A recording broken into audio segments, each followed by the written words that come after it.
Horrors of a Horologist by Mayuk Kilar, Darya Patel, and Amrit Pore. Acres of pavement, paired with the dullest of skies, effortlessly blended to set the scenery to the highest degree of monotony. There was no element of excitement outside of the occasional crack of thunder. Calvin, very much unlike him, paid no attention to the desolate landscape, although arguably there was nothing worth paying attention. Even the mansion to which he was invited lacked galvanizing qualities. A plain of beige, divided evenly in thirds by long and narrow barred windows, was not enough to captivate Calvin. Once again, this was typically unlike Calvin, who, due to his occupation as a horologist, was always one to notice the intricacies in his environment. But that day, Calvin simply wanted to complete his tasks and return home for his anniversary dinner. His invitation to the Damien household came out of a request to repair several grandfather clocks. Everyone in the town knew of the Damien lineage and fortune. Humble abodes, constructed by the first generation of Damiens, surrounded a boring palace, closely resembling feudalistic societies. Decades of political and economic influence on behalf of the Damiens came to an end with the retirement of Connor Damien from mayor. Damien had always been a mystery to his constituents. Damien simply lacked the ability to communicate effectively with people. It was obvious to everyone that politics did not come natural to him, and Damien naturally stepped down after a month. He had slipped into isolation for nearly a score and a half at the time of Calvin's arrival. Calvin approached a 4-inch thick slab of mahogany for a door and rolled out knocks hastily to get the door open for him as soon as possible. Calvin, clearly impatient, sought to repair the clocks as quickly as possible. A half-robed Connor Damien came to the door after nearly a full minute of waiting at the door on Calvin's part. One would immediately notice odd patterns of graying chest hair, contrasted with the deepest of brown for eyes. These features would typically distract others from Damien's hunch. With no introduction, Damien, with a faded voice, instructed, "The clocks are by the fireplace." All of a sudden, Calvin now took a greater regard for his surroundings.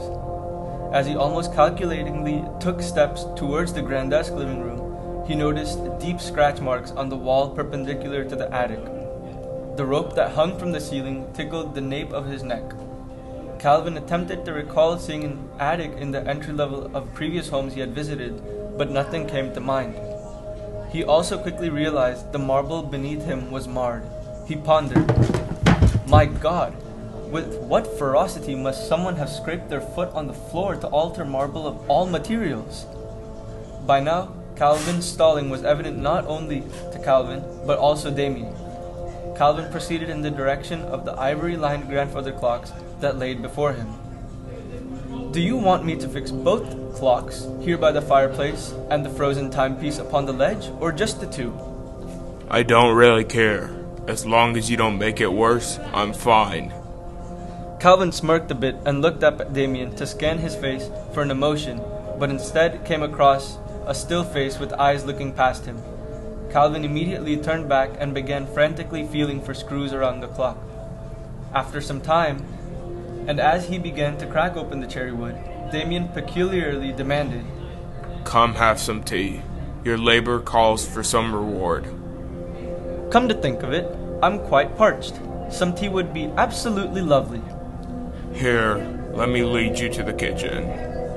Damien allowed Calvin to step in front of him and proceeded to place his hand on Calvin's back as they headed in the direction of the damaged hallway. Then, as they are neared the scuffed door, Damien shoved Calvin to the scuffed spot and pulled on the rope to have a trap door beneath Calvin released. The opening led to a near-story deep fall that shattered Calvin's legs. Calvin immediately shrieked, "What's happening? What are you doing?" And with Calvin in an immobilized state, Damien was able to take his time as he carried himself to the basement. "Do you know what it feels like to be the only one in the history of your family lineage to disrupt a continuous practice that has been exercised by every preceding generation of your family?" Calvin, who had continued the family trade, was the worst person to bestow advice upon the matter of concern for Damien. Besides, the question was of no relevance to a man who had just smashed his ankles. "What are you talking about? I am forced to live with the humiliation of my resignation every day, with a great-grandfather who basically built our town and a father who catalyzed economic growth. The standards were set high, and I failed spectacularly. My disappearance is nothing but shameful. I cannot have people who experience my time in office continue my legacy. I must cleanse the town to preserve the family name. Am I to understand that you plan on trapping me here? You can't trap me in here. I have a loving wife who awaits my arrival tonight. Please, you must allow me leave your cellar. I promise that I will never discuss your failures as a politician. The pain from the fall was only compounded by the frigid temperatures of the concrete on which Calvin had crashed upon. I can facilitate the process of ending your pain and suffering. He shakily replied, "What are you talking, Mr. Damien?" I can stop your hurting if you desire, Calvin. Calvin rolled his back to the left to adjust himself and relieve pressure from his legs. It was with this movement that expanded his scope of vision that allowed him to spot several skeletons lined up on blood splotches. "Do you intend on killing me here? I assure you that I will not promote your failures. In fact, I will guarantee only positive recounts of your time in office on my behalf. If I ever have kids, I will teach them that you presided over your constituents with honor while proving to be a capable leader." I have absolutely no reason to trust you. By killing you, amongst others, I ensure that no dirt shall be thrown on my family name. "No, please, you must spare me." The ghost of my father haunts me for my failures in this house. The sanctity of the Damien name must be preserved at all costs, or I can never find peace. Damien then took a knife to the neck of Calvin, and with one motion of the wrist, Calvin immediately bled to his death as the candle at his anniversary dinner went out. Horrors of a horologist.